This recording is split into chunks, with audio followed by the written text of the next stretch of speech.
Alors pour moi, ce qui est évident, c'est que ça doit être un sujet qui doit être pris au plus haut niveau. Il faut que ce soit une volonté du DG, du président et du comité exécutif, du comité de direction au plus haut niveau. À partir du moment où c'est pris à ce niveau-là, il y a des chances que ça avance. Après, ce qu'il faut comprendre, c'est que c'est pas juste quelque chose à faire, voilà, c'est pas une bonne action ou quelque chose de bien à faire. Je pense qu'il faut comprendre, il faut faire comprendre aux décideurs que c'est la meilleure manière, et il y a eu des études là-dessus, pour une organisation, à partir du moment où il y a un équilibre et hommes-femmes, et même une diversité aussi de profils de culture dans les équipes, l'organisation va être, l'équipe va être plus performante et plus innovante.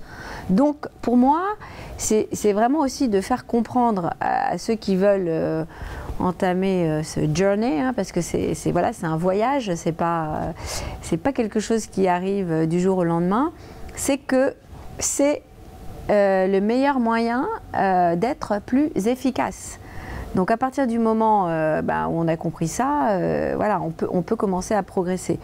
Donc il faut que ce sujet-là soit pris au plus haut niveau, qu'il fasse partie du projet stratégique de l'entreprise, parce que d'avoir des équipes diverses et une culture d'inclusion, c'est ce qui fait que l'on va être performant.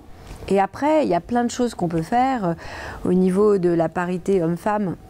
Nous, notre directeur général Michel Landel, qui était très engagé sur le sujet, nous a demandé il y a 4 ans à un groupe d'une vingtaine de femmes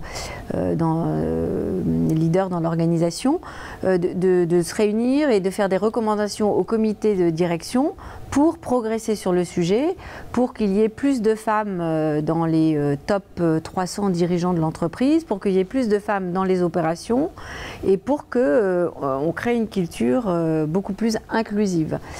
Et donc après, on s'est donné des objectifs. Et puis, donc par exemple, au niveau des femmes, dans les top 300, on était il y a 4 ans à 17%. Aujourd'hui, on est à 23% et on a un objectif de 25% pour 2015. Donc voilà, je pense qu'on va atteindre notre objectif. Et il nous a même dit, mais vous savez, moi, je ne serai satisfait, donc Michel Landel, que lorsque j'aurai la parité, que l'on sera à 50-50. Donc voilà, donc il faut qu'on se donne un objectif encore plus ambitieux pour 2020. Et puis après, il y a plein d'actions qui font que on va pouvoir aider à changer les choses. Et ces actions, c'est mettre en place un réseau à l'intérieur de l'entreprise, un réseau mixité, hein, donc évidemment avec des femmes, mais aussi avec des hommes, puisque aujourd'hui, c'est les hommes qui sont dans les positions de dirigeants, donc c'est eux qui prennent beaucoup de décisions. Donc c'est important qu'ils soient engagés dans sur le sujet. On peut faire du mentoring, il faut communiquer sur le business case. Pourquoi c'est important d'avoir des équipes diverses et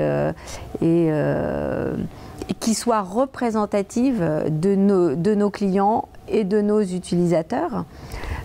Donc ça c'est important, il faut communiquer sur le sujet, il faut communiquer sur les progrès,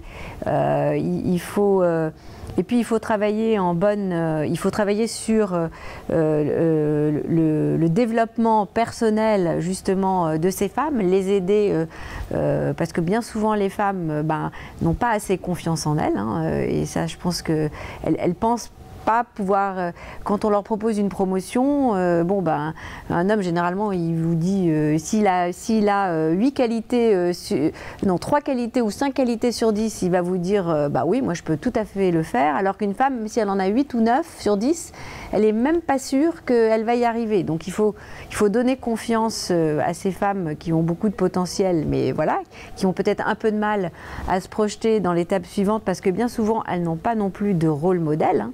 Elles voient que des hommes au-dessus, donc elles se disent voilà, pourquoi moi, hein.